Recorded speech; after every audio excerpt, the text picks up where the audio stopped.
Hi guys, I'm back. Today I'm going to read 1 Kings 11 to 15, Psalm 119, and Proverbs 1. Let's get started. 1 Kings 11 to 15.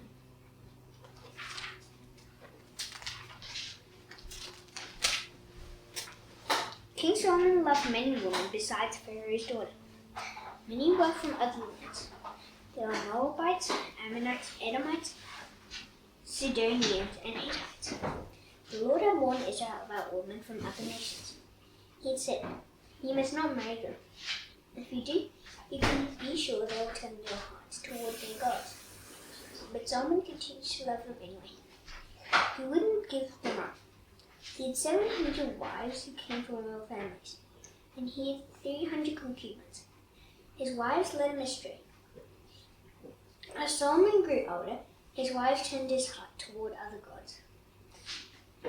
He didn't follow the Lord his God with all his heart, so he wasn't like his father David. Solomon worshipped Ashtoreth. Ashtoreth was the female god of the Sidonians. He also worshipped Moloch. Moloch was the god of the Ammonites. The Lord hated that god. Solomon did what was evil on the side of the Lord.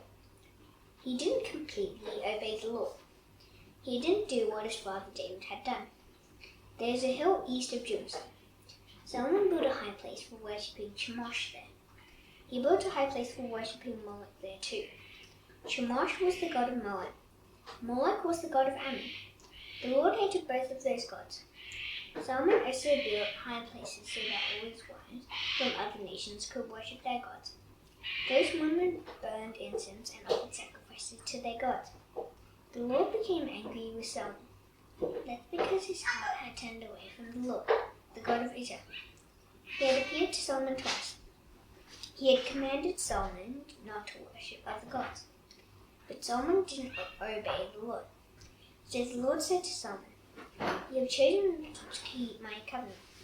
You have decided not to obey my rules. I commanded you to do what I told you, but you did not do it. So you can be absolutely sure I will take the kingdom away from you. I will give it to one of your officials, but I will not do that while you are still living. Because of your father David, I will wait. I'll tear the kingdom out of your son's hand, but I will not turn the whole kingdom away from him. I will give him one of the tribes because of my servant David. I will also do it because of Jerusalem. That is the city I have chosen."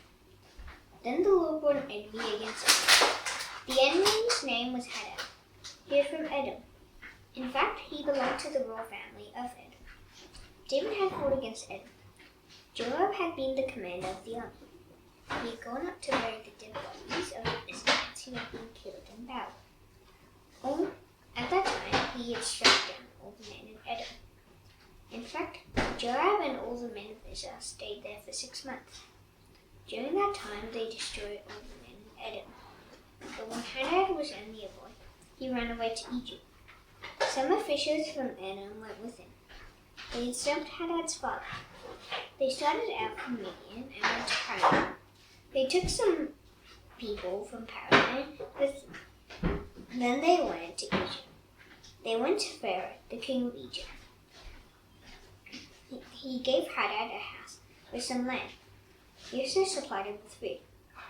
Pharaoh was very pleased with Hadad. Pharaoh's wife was Queen Tapines. He gave Hadad her sister to be his wife. The sister of Tapines had a son by Hadad. The baby was named Genebath. Tapines brought him up in the royal palace. Genebath lived there with Pharaoh's own children. Hadad heard that David had joined the members of his family who had already died. He also heard that Joab, the commander of the army, was dead. Hadad heard those things while he was in Egypt. He said to Pharaoh, "Let me go. I want to return to my own country." "Why do you want me to go back to your own country?" Pharaoh asked. "Don't you have everything you need right here?" "Yes," Hadad said, "but I want you to let me go anyway." God brought another enemy against Solomon. The enemy's name was Rezin. He was the son of Eliada. Rezin had run away from his master Hadadezer, the king of Syria. David had destroyed Syria's army. Then Rezin gathered together some men to follow him. He became their leader. They went to Damascus, where they made their homes. They also took control of Damascus. Rezin was Israel's enemy as long as Solomon was living. Rezin added to the trouble Hadad had caused. So Rezin ruled in Aram, who was Israel's enemy. Jeroboam refused to follow King Solomon. He was one of Solomon's officials. He was from Zeradah in the territory of Ephraim. His father was Nebat. His mother was a widow named Zeruiah. Here's a story of how Jeroboam refused to follow the king. Solomon had built a location near the palace. He had opened repaired the wall of the city of his father David. Jeroboam was a very important young man. Solomon saw how well he did his work, so he put him in charge of all the workers in northern Israel. About that time, Jeroboam was going over Jerusalem. Ahijah the prophet met him on the road. Ahijah was from Sheba. He was wearing a new coat. The two of them were all alone out in the country. Ahijah grabbed the new coat he had on. He tore it out into 12 pieces. Then he said to Jeroboam, "Take 10 pieces for yourself. The Lord is the God of Israel." He said, "I am going to take the kingdom out of Solomon's hand. I will give you 10 of its tribes. Solomon will have one of its tribes. I will let him keep it because of my servant David and because of Jerusalem. I have chosen destiny out of all the cities in the tribe of Israel. I will do these things because the tribes have deserted me. They worship Ashtoreth, the female god of the people of Sidon. They have worshipped Chemosh, the god of the people of Moab. And they have worshipped Moloch, the god of the people of Ammon. They have not lived the way I wanted them to. They have not done what is right in my eyes. They have not obeyed my rules and laws as Solomon's father David did. But I will not take the whole kingdom out of Solomon's hand. I have made him ruler all the days of his life. I have done it because of my servant David. I chose him, and he obeyed my commands and rules. I will take the kingdom out of his son's hand, and I will give you 10 of the tribes. I will give one of the tribes to David's son. Then my servant David will always have a son on his throne in Jerusalem. The lamp of God, David's kingdom, will always burn brightly in my sight. Jerusalem is the city I chose for my name, but I will make you king over Israel. You will rule over everything your heart desires. So you will be the king of Israel. Do everything I command you to do. Live the way I want you to. Do what is right in my eyes. Obey my rules and commands. That is what my servant David did. If you do those things, I will be with you. I will build you a kingdom. It will last as long as the one I built for David. I will give Israel to you. I will punish David's family because of what Solomon has done, but I will not punish them forever. Solomon tried to kill Jeroboam, but Jeroboam ran away to Egypt. He went to Sheba, the king of Egypt. He stayed there until Solomon died. The other events of Solomon's rule are written down. Everything he did and the wisdom he showed are written down. They are written in the official records of Solomon. Solomon ruled in Jerusalem over the whole nation for 40 years. Then he joined members of his family who had already died. He is buried in the city of his father David. Solomon's son Rehoboam became the next king after him. Chapter 12. Rehoboam went to the city of Shechem. All the Israelites had gone there to make him king. Jeroboam heard about it. He was the son of Nebat. Jeroboam was still in Egypt at that time. He had gone there for safety. He wanted to get away from King Solomon, but now he returned from Egypt. So the people said to Jeroboam, he and the whole community of Israel went to Jeroboam. They said to him, your father did heavy work on his shoulders, but now make our hard work easier. Make the heavy load on us lighter. Then we'll serve you. Rehoboam answered, "Go away for 3 days, then come back to me." So the people went away. King Rehoboam asked the elders for advice. They had served his father Solomon while he was still living. Rehoboam asked, "How should I answer these people?" They replied, "Serve them today. Give them what they ask, and they'll always serve you."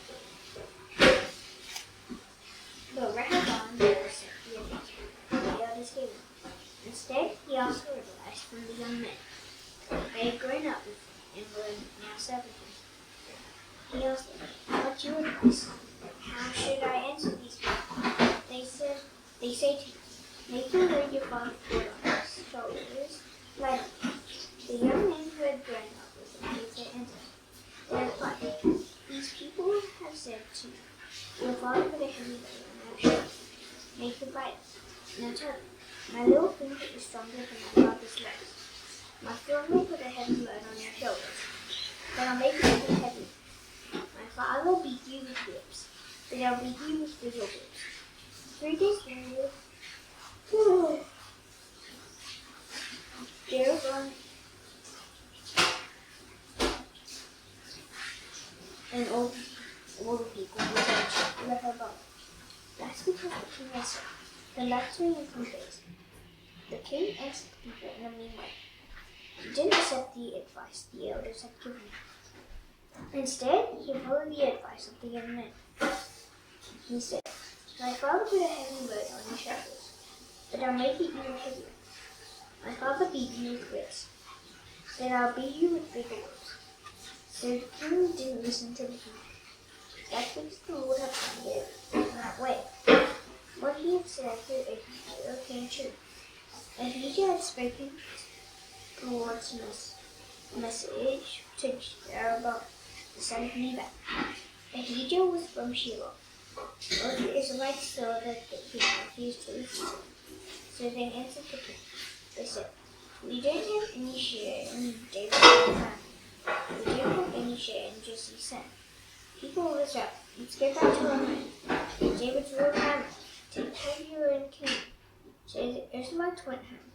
But Rehoboam still ruled over the Israelites living in the town of Judah. Adonijah was in charge of the force to work hard for King Rehoboam. The king sent him among all the Israelites. But they killed Adonijah and by throwing stones at him. King Rehoboam was able to get away in his chariot. He escaped to Jerusalem.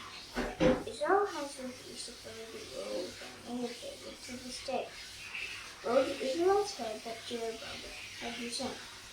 They sent word out. They wanted him to bring the whole family together. Then they made him king in the entire nation of Israel. Only the tribe of Judah remained true to David's royal family. Rehoboam arrived in Jerusalem. He brought together 180,000 young men from Judah and the tribe of Benjamin. He decided to go to war against Israel. Solomon's son Rehoboam wanted his fighting to give the kingdom of Israel back to him. So a message from God came to Shimei. He was a man from God. God said to him,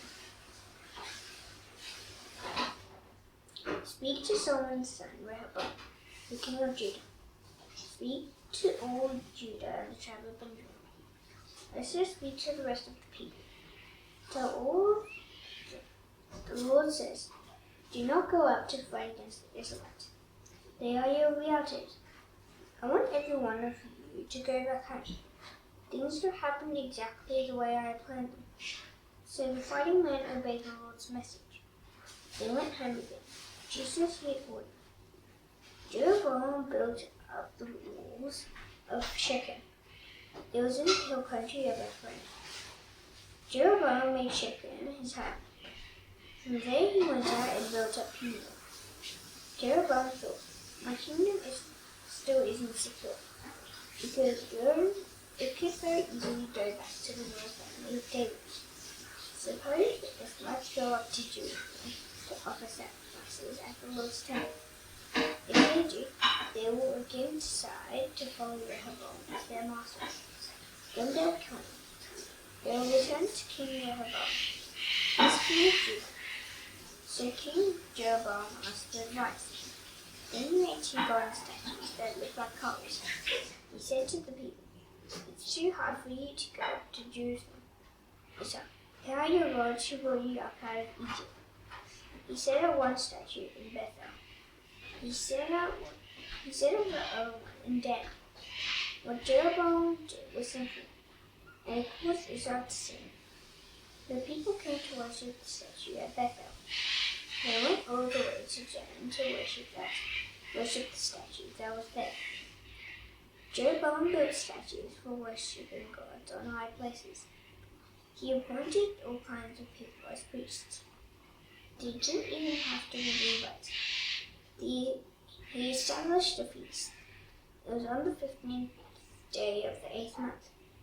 He wanted to make it like the Feast of Booths that was held in Judah. Jeroboam built an altar at Bethel. He offered sacrifices on it. He sacrificed to the gods he had made. He also put priests in Bethel. He did at the high places he had made. He offered sacrifices on the altar he had built at Bethel. It was on the 15th day of the 8th month. This is the month he had chosen for it. So he established the feast for the Israelites, and he went up to the altar to sacrifice offerings.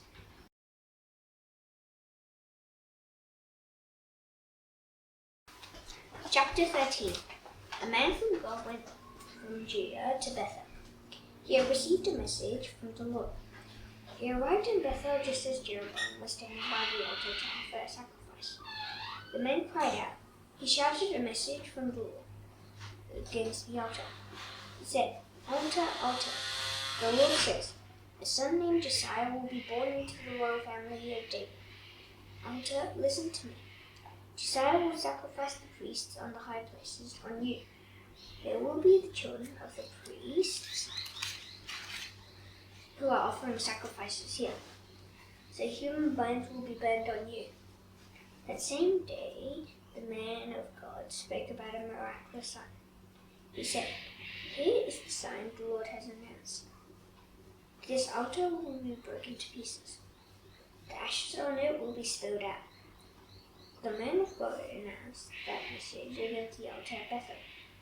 When King Jeroboam heard it, he reached out his hand toward the altar. He said, "Grab." But as he reached out his hand toward the man, it dried up. He couldn't even pull it back. Also, the altar broke into pieces. Its ashes spilled out. That happened in keeping with the miraculous sign the man of God had announced. He had received a message from the Lord. King Jeroboam spoke to the man of God. He said, "Pray to the Lord your God for me. Pray that my hand will be as good as new again." So the man of God prayed to the Lord for the king, and the king's hand became as good as new. It was just as healthy as it had been before. The king said to the man of God, "Come home with a gift for me for a meal. I will give you a gift." But the man of God replied to the king. He said, "What if you were to give me half of what you owe? Even then I would go with you. I wouldn't eat bread or drink water here. The Lord gave me a command." He said, "Do not eat bread or drink water there. Do not return the same way you came." So he took another road. He did go back on the same road he had taken when he came to Bethel. An old prophet was living in Bethel. His sons came and spoke to him. They told him everything the man of God had done there that day. They also told their father what the man had said to the king. Their father asked them, "Which way did he go?" His sons showed him the road the man of God from Judah had taken. So he said to his sons, "Put a saddle on the donkey for me." When they had done it, he got on the donkey. He traveled on the same way the man of God had taken. He found the man sitting under an oak tree. He asked him, "Are you the man of God who came from Judah?" "I am," he replied. So the prophet said to him, "Come home with me." I'll give you something to eat. The man of God said, I can't go back to Bethel with you. I can't eat bread or drink water with you there. I've received a message from the Lord. He told me, do not eat bread or drink water there. Do not return the same way you came. The old prophet answered, I'm also a prophet, just like you. An angel gave me a message from the Lord. The message said, bring the man of God back with you to your house. Then he can eat bread and drink water with you. But the old prophet was telling him a lie. The man of God returned with him. He ate and drank at his house. They were sitting at the table. The Lord gave a message to the old prophet who had brought the man of God back. He cried out to the man who had come from Judah. He told him, the Lord says, you have not done what I told you to do. You have not obeyed the command I gave you. I am the Lord your God. You came back here and ate bread and drank water. You did it in the place when I told you not to. So your body will not be buried in your family too. The man of God finished eating and drinking. Then the old prophet who had brought him back a saddle and brought him back, put a saddle on the man's donkey for him. And the man went on his way. A lion attacked him on the road and killed him. His body was left lying on the road. The donkey and the lion were standing beside him. Some people passed by. They saw the body lying on the road. They saw the lion standing beside the body. Then they went and reported it in the city where the old prophet lived. The prophet who had brought the man back from the day's journey heard about what had happened. He said, it's the man of God. He didn't do what the Lord told him to. So the Lord has given him over to the lion. The lion has attacked him and killed him. Everything has happened just as the Lord's message had warned him it would. The old prophet said to his sons, put a saddle on the donkey for me. So they did. They went out. He found the body of the man of God lying on the road. The donkey and the lion were standing beside him. The lion had eaten the body. It hadn't attacked the donkey either. So the prophet picked up the man's body. He put it on the donkey. He brought it back to his own city. He wanted to mourn for him and bury him. Then he placed the body in his own tomb. People mourned for him. They said, oh no, my friend, my dear friend. After the old prophet had buried the man of God, he spoke to his sons. He said, when I die, bury me in the grave where the man of God is buried. Put my bones next to his bones. I want you to do that because he announced a message from the Lord. He spoke against the altar in Bethel. He also spoke against all the temples that are on the towns now.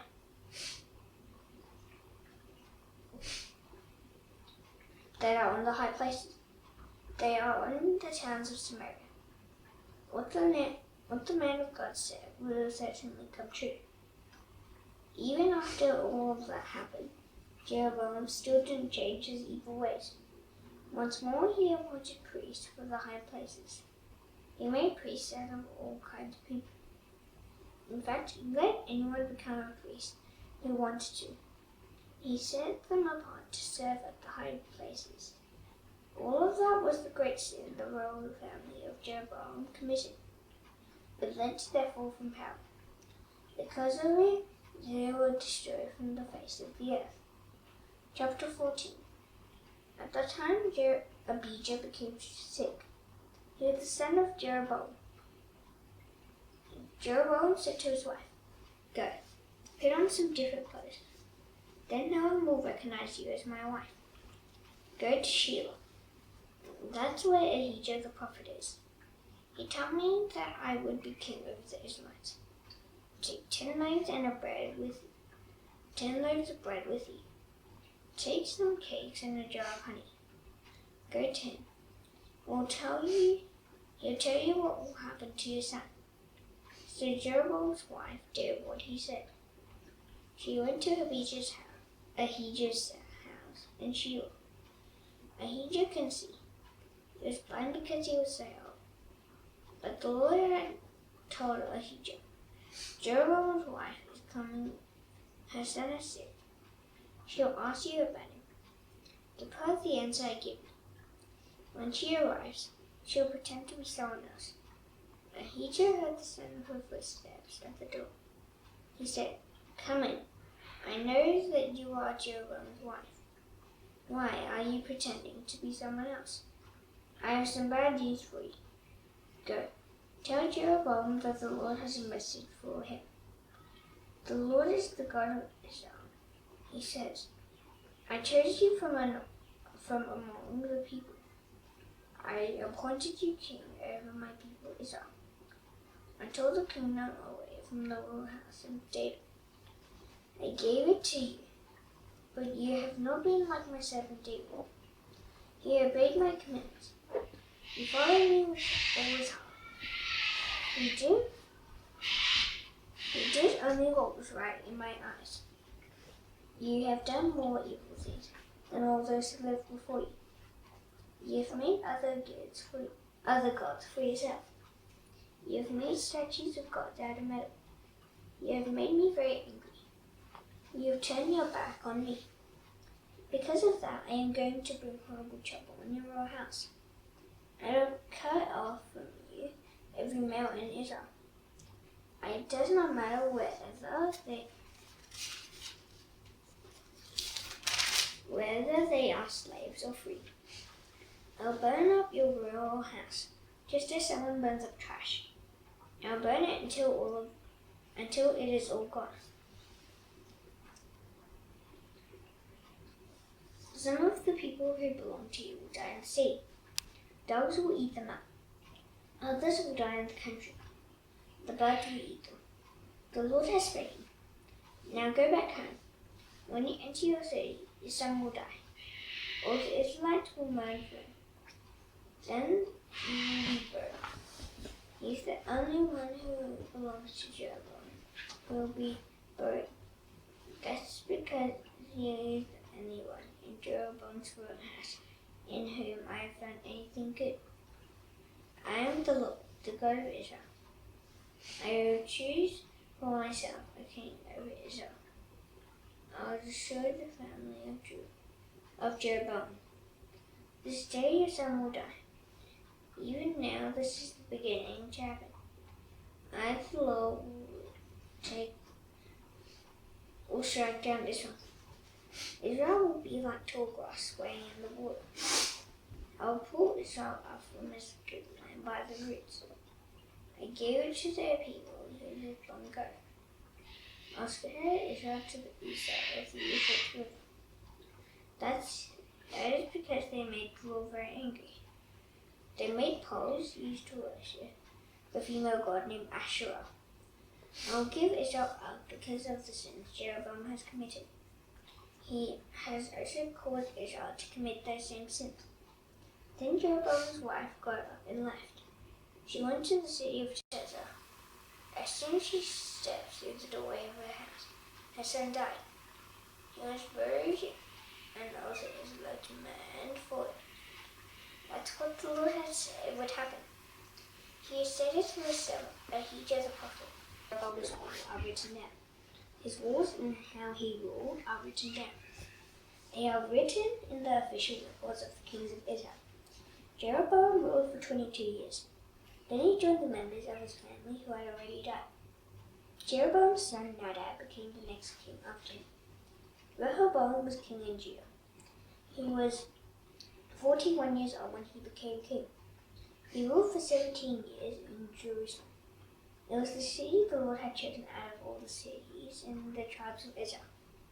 He wanted to put his name there. Rehoboam's mother was Naamah from Ammon.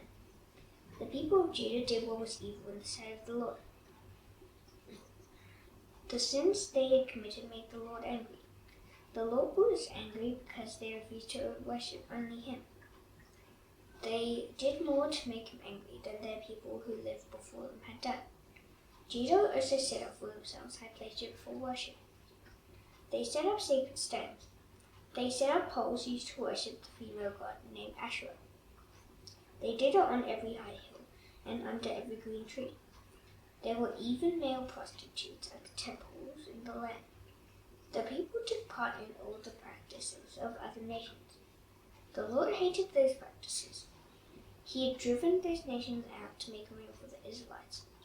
Shishak attacked Jerusalem. It was the 5th year that Rehoboam was king. Shishak was king of Egypt.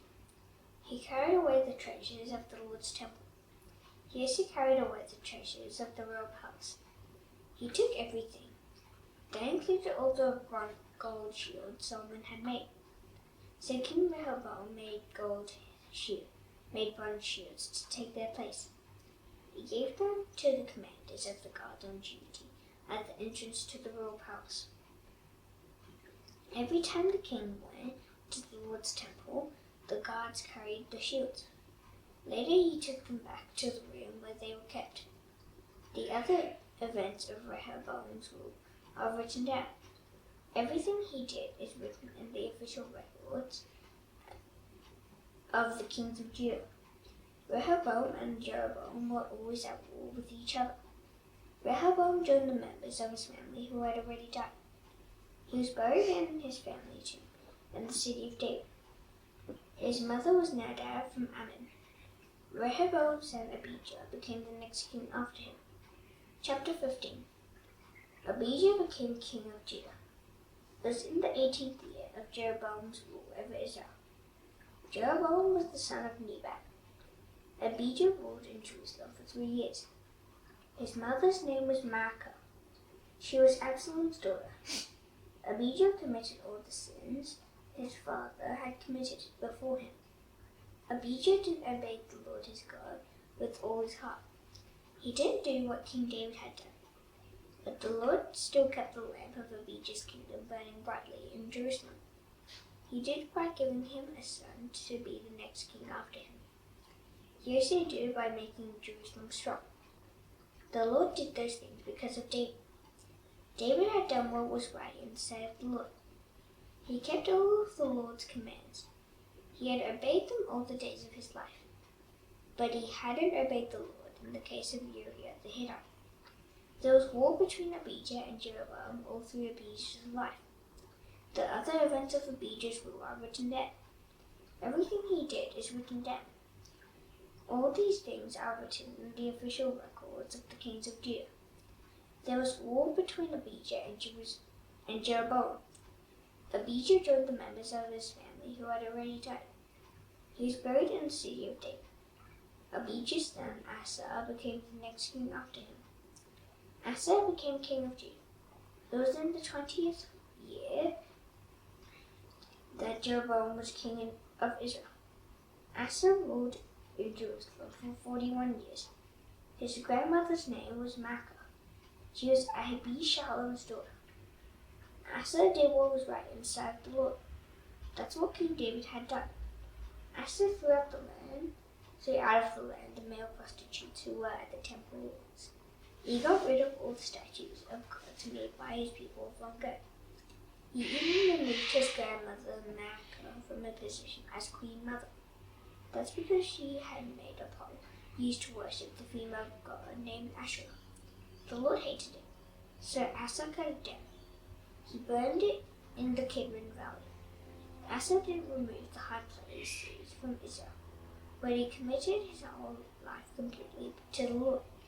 He and his father had set apart silver, gold, and other things to the Lord. Asa brought them into the Lord's temple. There was war between Asa and Baasha, the king of Israel. It lasted the whole time they were kings. Baasha was king of Israel. He marched out against Judah. Baasha built up the walls of Ramah. He did it to keep people from leaving or entering the territory of Asa, the king of Judah. Asa took all the silver and gold left among the treasures of the Lord's temple and his own palace. He put his officials in charge of it. He sent the officials to Ben-Hadad. Ben-Hadad was king of Aram. He was ruling in Damascus. He was the son of Tabrimon and the grandson of Hezion. Let's make a peace treaty between us, Asa said. My father and your father had made a peace treaty between them. Now I'm sending you a gift of silver and gold. So break your treaty with Baasha, the king of Israel. Then he will go back home. Ben-Hadad agreed with King Asa. He sent his army commanders against the towns of Israel. He captured Ejin, Dan, Abel-Beth-Maachah, and the whole area of Kinnereth in addition to Naphtali. Baasha heard about it, so he stopped building up Ramah. He went back home to Tirzah. Then King Asa gave an order to all the men of Judah. Everyone was required to help. They carried away from Ramah the stones and wood Baasha had been using there. King Asa used them to build up Geba in the territory of Benjamin. He also used them to build up Mizpah. All the other events of Asa's rule are written down, including the cities he built. Everything he did is written in the official records of the kings of Judah. But when Asa became old, his feet began to give him trouble. He joined the members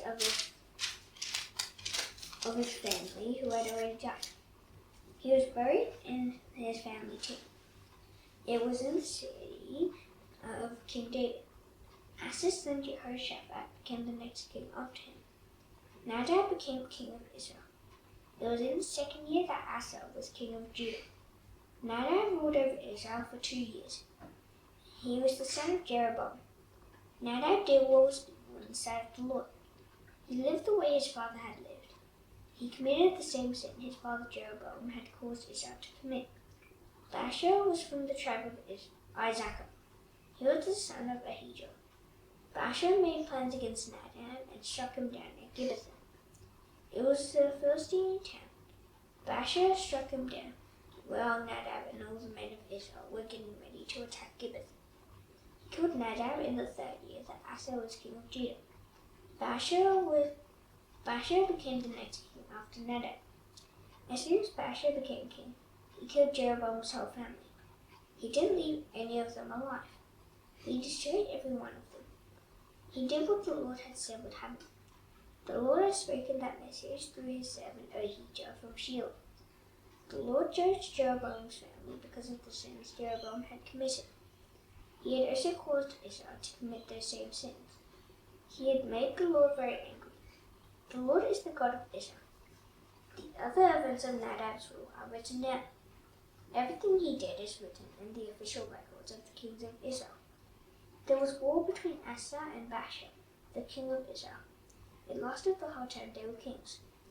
Baasha became king of Israel in Tirzah. It was the 3rd year that Asa was king of Judah. Baasha ruled for 24 years. He was the son of Ahijah. Baasha did what was evil in the sight of the Lord. He lived the way Jeroboam had lived. He committed the same sin Jeroboam had caused Israel to commit. Proverbs 1.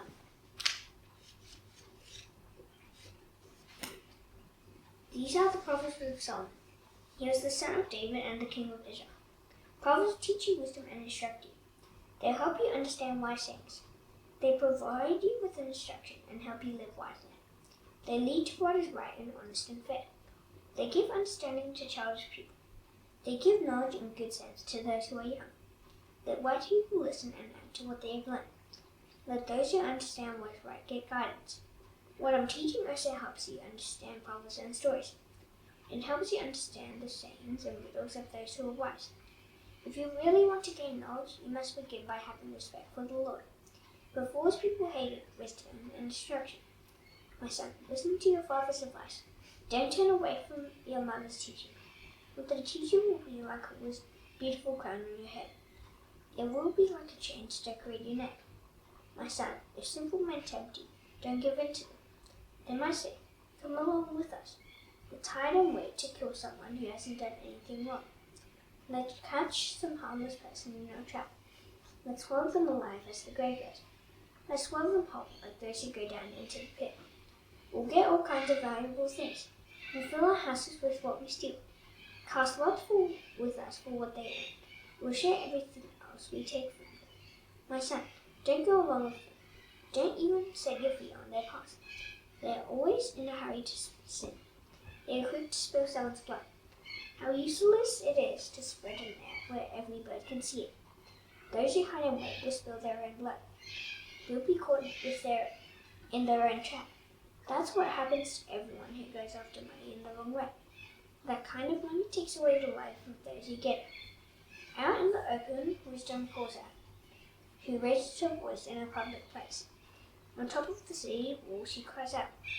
Here's what she says near the gate of the city. How long will you childish people love your childish ways? How long will you rude people enjoy making fun of God and others? How long will you foolish people hate knowledge? Pay attention to my warning. Then I will pour out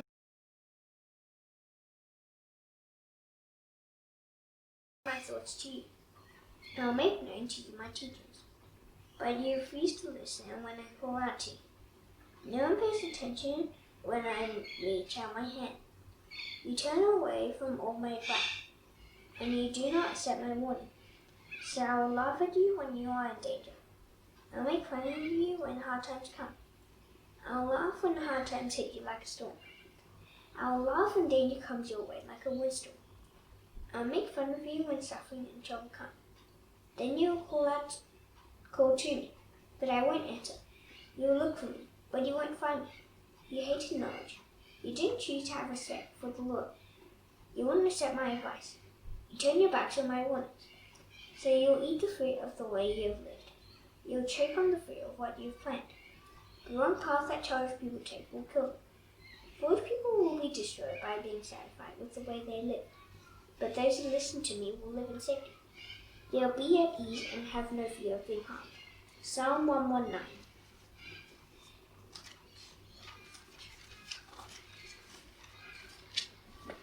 Blessed are those who live without.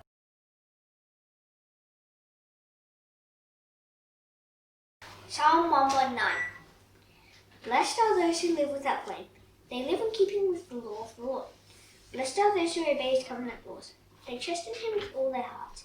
They don't do anything wrong. They live as he wants them to live.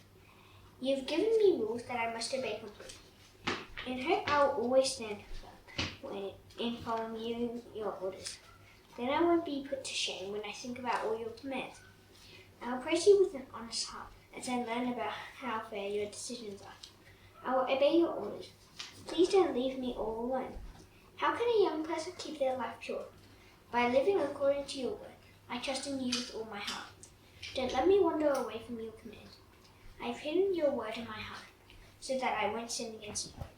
Lord, I give praise to you. Teach me your orders. With my lips I talk about all the decisions you have made. Following your covenant laws gives me joy, just as great riches give joy to others. I spend time thinking about your rules. I consider how you want me to live. I take delight in your orders. I won't fail to obey your word.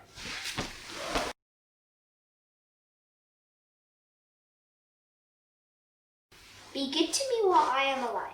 Do this so that I may obey your word. Open my eyes so that I can see the wonderful truths in your law. I'm a stranger on earth. Don't hide your commands from me.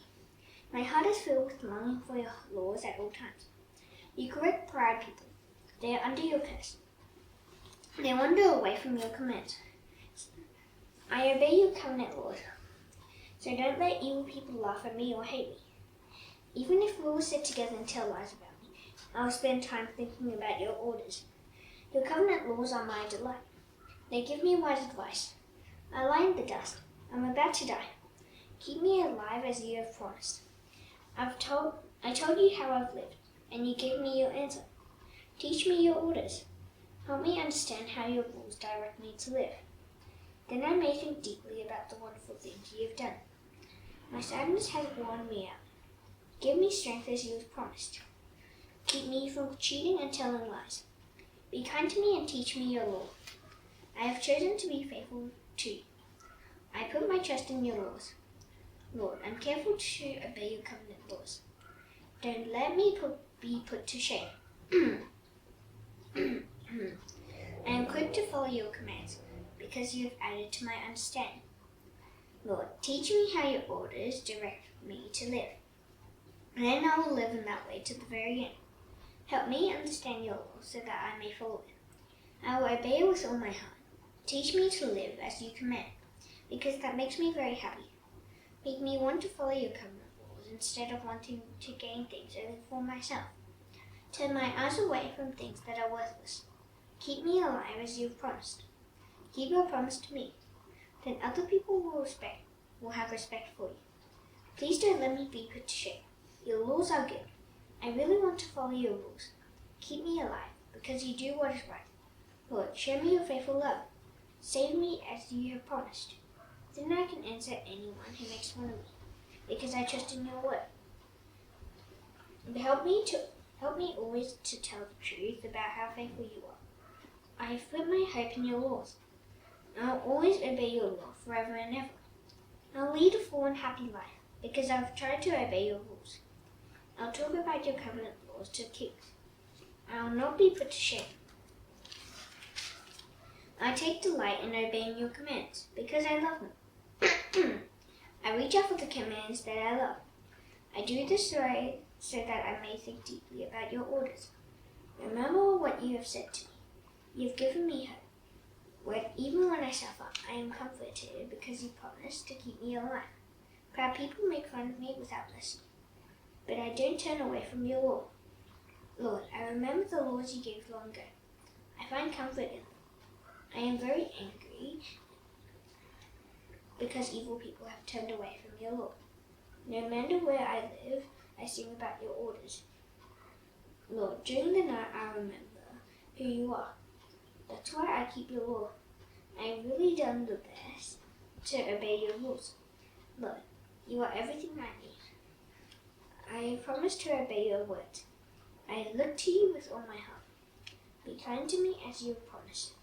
I have thought about the way I live, and I have decided to follow your covenant laws. I won't waste any time. I'll be quick to obey your commands. Evil people may tie me up with ropes, but I won't forget to obey your law. At midnight I get up to give you thanks, because your decisions are very fair. I'm a friend to everyone who has respect for you. I'm a friend to everyone who follows your rules. Lord, the earth is filled with your love. Teach me your orders. Lord, be good to me, as you have promised. Increase my knowledge and give me good sense, because I trust your commands. Before I went through suffering, I went down the wrong path, but now I obey your word. You are good, and what you do is good. Teach me your orders. The lies of proud people have taken away my good name, but I follow your rules with all my heart. The unfeeling hearts are hard and stone, but I take delight in your law. It is good for me to suffer. That's what helped me to understand your orders. The law you gave is worth more to me than thousands of pieces of silver and gold. You made me and formed me with your own hands. Give me understanding so I can learn your commands. May those who have respect for you be filled with joy when they see me. I have put my hope in your word. Lord, I know that your laws are right. You are faithful to your promise when you made me suffer. May your faithful love comfort me as you have promised me. Show me your tender love so that I can live. I take delight in your law. May proud people be put to shame for treating me badly for no reason. I will think deeply about your rules. May those who have respect for you come to me. Then I can teach them your covenant laws. May I follow the orders with all my heart. Then I won't be put to shame. I deeply long for you to save me. I have put my hope in your word. My eyes grew tired looking for what you have promised. I say, when will you comfort me? I'm as useless as a wineskin that smoke has dried up. But I don't forget to follow your orders. How long do I have to wait? When will you punish those who attack me? Proud people do what is against your law. They dig pits for me to fall into. All your commands can be trusted. Help me because people attack me without any reason. They almost wipe me off the face of the earth. But I have not turned away from your rules. Keep me alive because of your faithful love. Do this so that I may obey the covenant laws you have given. Lord, your word lasts forever. It stands firm in the heavens. You'll be faithful for all time to come. You made the earth, and it continues to exist. Your laws continue to this very day, because all things serve you. If I had not taken delight in your law, I would have died because of my suffering. I will never forget your rules. If you've kept me alive, because I obey them. Save me because I belong to you. I've tried to obey your rules. Sinful people are waiting to destroy me, but I will spend time thinking about your covenant laws. I've learned that everything has its limits, but your commands are perfect. They are always there when I need them. Lord, I really love your law. All day long I spend time thinking about it. Your commands make me wiser than my enemies, because your commands are always in my heart. I know more than all my teachers do, because I spend time thinking about your covenant laws. I understand more than the elders do, because I've obeyed your rules. I've kept my feet from every path that sinners take, so that I might obey your word. I haven't turned away from your laws, because you yourself has taught me. Your words are very sweet to my taste. They are sweeter than honey to me. I gain understanding from your rules, so I hate every path that sinners take. Your word is like a lamp that shows me the way. It is like a light that guides me. I have made a promise to follow your rules, because they are right. I have suffered very much. Lord, keep me alive as you have promised. Lord, accept the praise I freely give you. Teach me your law. I keep putting my life in danger, but I won't forget to obey your law. Evil people have set a trap for me, but I haven't wandered away from your rules. Your covenant laws are a gift to me forever. They fill my heart with joy. I have decided to obey your orders to the very end. I hate people who can't make up their minds, but I love your law. You are my place of safety. You are like a shield that keeps me safe. I have put my hope in your word. Get away from me, you who do evil. Then I can do what my God commands me to do. My God, keep me going as you have promised. Then I will live. Don't let me lose all hope. Take good care of me, and I'll be saved. I will always honor your orders. You turn your back on all those who wander away from your orders. Their wrong thoughts will be proved to be wrong. You throw away all the sinners on earth as if they were trash. So I love your covenant laws. My body trembles because I have respect for you. I have great respect for your laws. I have done what is right and fair. So don't leave me to those who treat me badly. Make sure that everything goes well with me. Don't let proud people treat me badly. My eyes grow tired as I look to you to save me. Please save me as you have promised. Be good to me because you love me. Teach me your orders. I serve you, so help me to understand what is right. Then I will understand your covenant laws. Lord, it's time for you to act. People are breaking your law. I love your commands more than gold. I love them more than pure gold. I consider all your rules to be right. So I hate every path that sinners take. Your covenant laws are wonderful, so I obey them. When your words are made clear, they bring light. They bring understanding to childish people. I open my mouth and pant like a dog, because I long to know your command. Turn to me and have mercy on me. That's what you've always done to those who love you. Teach me how to live as you have promised. Don't let any sin be my master. Set me free from people who treat me badly. Then I'll obey your rules. Have mercy on me. Teach me your orders. Streams of tears flow from my eyes because people don't obey your law. Lord, you do what is fair, and your laws are right. The laws you have made are fair. They can be completely trusted. My anger is wearing me out because my enemies don't pay any attention to your words. Your promises have proved to be true. I love them. I'm not important. People look down on me, but I don't forget to obey your rules. You always do what is right, and your law is true. I've had my share of trouble and suffering, but your commands give me delight. Your covenant laws are always right. Help me to understand them. Then I will live. Lord, I call out to you with all my heart. Answer me and I'll obey your orders. I call out to you. Save me and I'll keep your covenant laws. I get up before the sun rises. I cry out for help. I've put my hope in your word. My eyes stay open all night long. I spend my time thinking about your promises. Listen to me because you love me. Lord, keep me alive as you have promised. Those who think of evil plans are near. They have wandered far away from your law. But Lord, you are near. All your commands are true. Long ago I learned from your covenant laws that you made them to last forever. Look at how I'm suffering. Save me because I haven't forgotten to obey your law. Stand up for me and set me free. Keep me alive as you have promised. Those who are evil are far from being saved. They don't want to obey your orders. Lord, you have deep concern for me. Keep me alive as you have promised. Many enemies attack me, but I haven't turned away from your covenant laws. I get very angry when I see people who aren't faithful to you. They don't obey your word.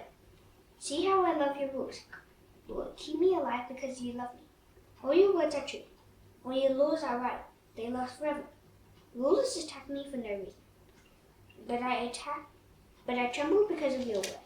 I'm filled with joy because of your promise. It's like finding a great fortune. I hate lies with a deep hatred, but I love your law.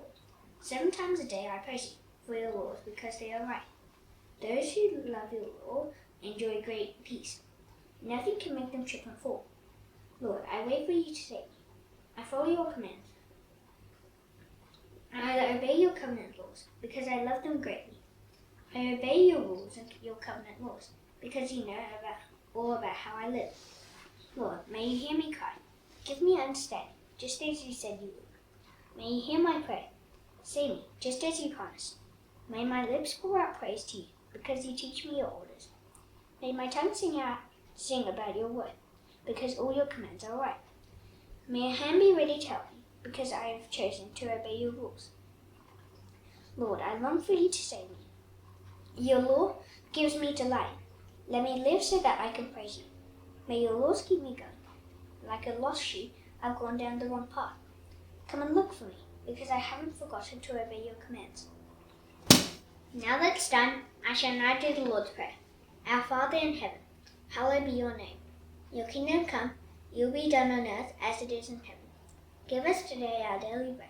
Forgive us our debts as you have also forgiven our debtors. Lead us not into temptation, but deliver us from the evil one. For yours is the kingdom, and the power, and the glory forever. Amen. See you tomorrow. Bye.